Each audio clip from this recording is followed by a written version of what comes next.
This is a story I do not often tell.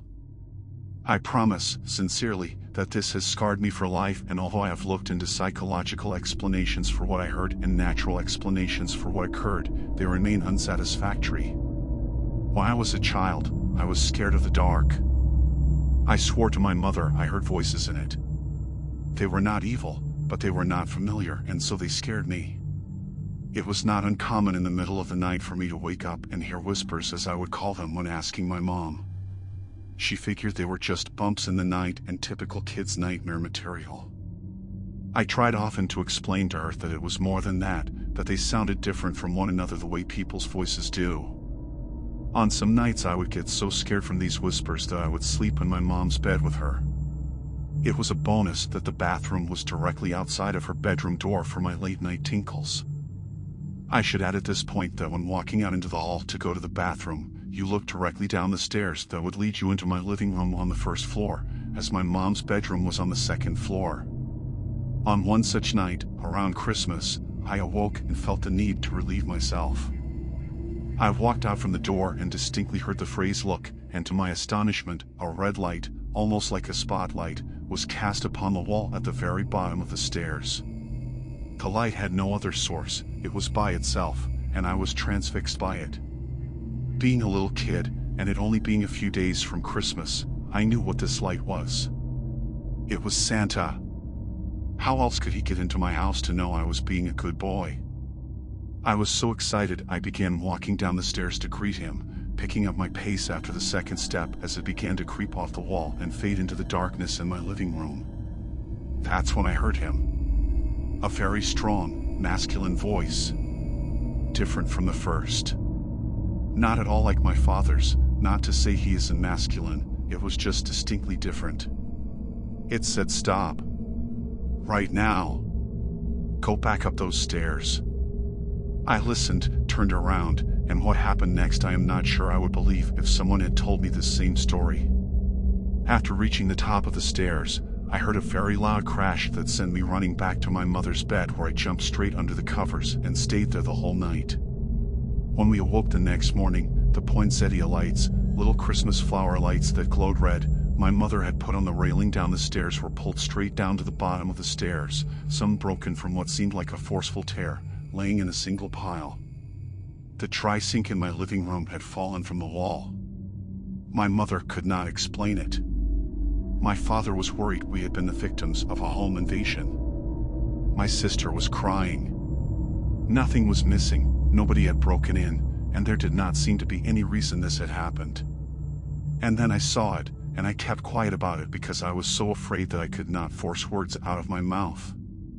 There, on the edge of the wooden tri-sink which had been facing up, were 3 indentations where the finish on the wood had been worn, almost as if in a forceful grip. Something down there had grabbed it and threw it down. That was what the bang was. I was mortified. After that day I never heard a single voice again. I do not like to imagine what was waiting downstairs for me that night, if it was anything at all, but I can tell you that the reality was that something had physically acted upon 2 things in my house near the bottom of that stairwell. After this, I had never heard another whisper again. Which is sad, because in some ways I would have liked to thank the man, masculine energy, that had stopped me from going down those stairs. This happened when I was 7 or 7.5. As I liked to say at the time. I am 20 years old now, and because of this incident, I am still afraid of the dark. Especially shadowy stairwells.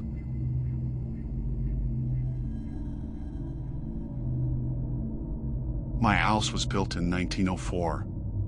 It is a single-family home with a wood frame setting on a concrete block foundation. I have been living here for about 12 years. Of all the weird things that my siblings and I have seen or heard in this house, this one event is my favorite. This happened to my brother. About 10 years ago, my brother and his best friends had started a garage band playing mostly Spanish rock, alternative music but in Spanish. His friends could only get together on Sunday afternoons. They would practice into the early evening. They would usually call it quits by 8 p.m. This was the time I usually showed up and went to bed, because I worked the graveyard shift. This happened in late fall, so the days were getting shorter. They had just finished a long session when the decision to head to someone else's house came about.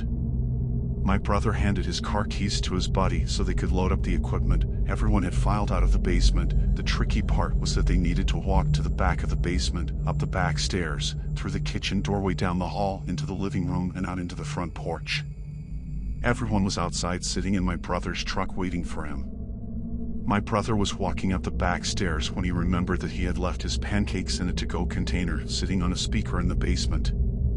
He decided to go back. Now the basement is not clean, with full sight lines. There had been partitions made, and the boiler and main heating unit are right smack in the middle. So after my brother walks back, he is about to retrieve his food container, when out of the corner of his eye he sees it. It is a shadowy figure, right in his peripheral vision. This feeling of dread and uneasiness washed over my brother. We had been taught that if you are in the presence of a spirit or ghost and you feel a bad vibe, to say a quick prayer or cuss at it. My brother chose the latter. He just told it, "Hey, fuck you. I don't have time for this shit."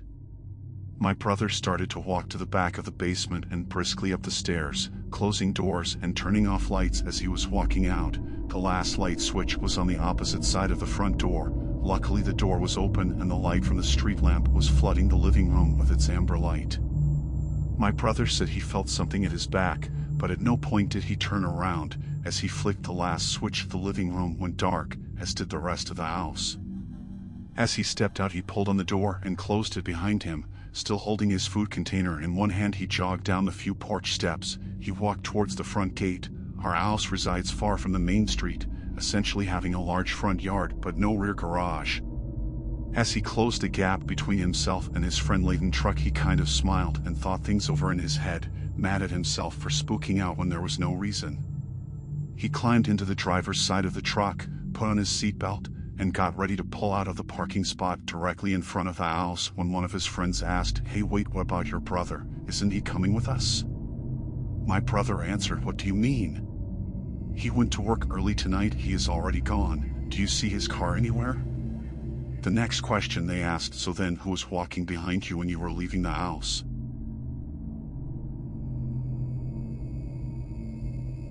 Okay.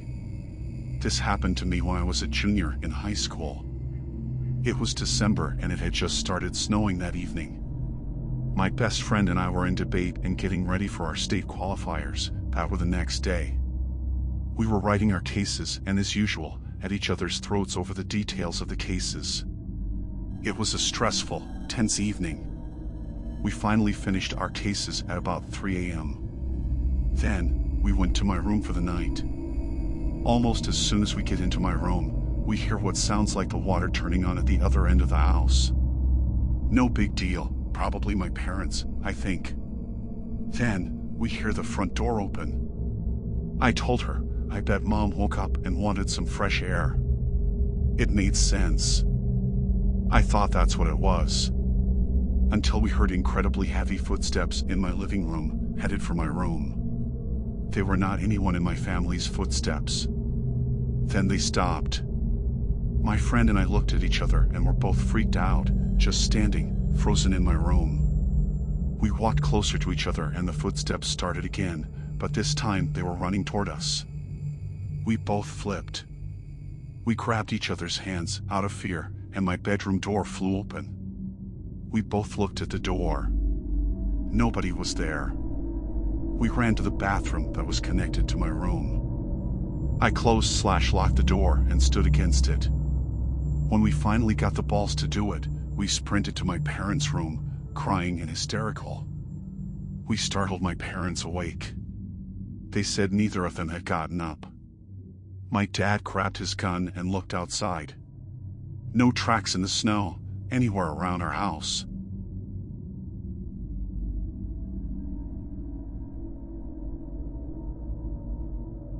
My brother once lived in a flat in downtown in T. Clemens, MI. The Clem was known to be a hot spot for baths back in the Depression era and was booming with activity. Nowadays it has some rundown parts. This is where my brother rented his flat. It was a giant old raggedy house that was now separated into multiple odd apartments. Anyway, long story short, he always admitted to odd experiences, cupboard doors opening up, and things missing, but one peculiar oddity was that he was always missing boxers/underwear from his drawer. He admitted that he thought his house was haunted and that the ghost had a crush on him. Never anything violent or disturbing, just odd things. Later on, he starts dating his future ex-wife. She starts coming around and he notices that the oddities begin to increase. New oddities began to occur. His girlfriend would always find her shoes, which were left on a mat inside the apartment, outside the door on the patio in the morning. She'd always comment to my brother to stop putting her shoes outside. He had an idea of why, but didn't want to frighten her. Besides, it wasn't hurting anyone, right? Well, things started getting worse. He came home from work and his girlfriend was staying there while he was gone.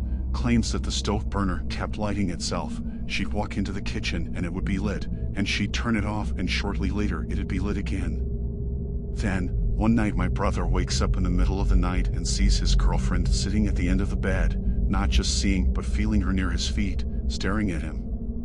He calls out for her to come back to bed, but she doesn't respond, so he calls out louder telling her to come to bed and asking what's wrong. His girlfriend then asks what he's doing. He turns and she's sleeping next to him. He turns back and no one is at the end of the bed. Now, he's freaked out but doesn't want to scare his girlfriend from coming over to his place. A few nights later, they're both sleeping and he wakes up to his girlfriend screaming. He looks over and she's sleeping but thrashing around holding onto her neck. He doesn't see anything, so he starts yelling and shaking her to wake her up. After a few shakes she wakes up crying and terrified. She starts telling my brother about how real her dream felt. The woman was strangling her, telling her to get out, that she doesn't belong there and to leave her man alone. Her neck had red marks on it, possibly from herself trying to defend herself, but they believed it to be from something else. My brother then comes clean with her. They decide to do some research and find out that the address that they live in was an old brothel back in the day that the rich bathers used to stay in. My brother lived in that house for a few more weeks before he could locate a new place. She never came back to stay the night though, and he never experienced anything aggressive while there. Still, kind of freaked up though. I know my brother and I can tell when he's lying. This shit was legit, and when she talked about it, you could see how shaken up she was.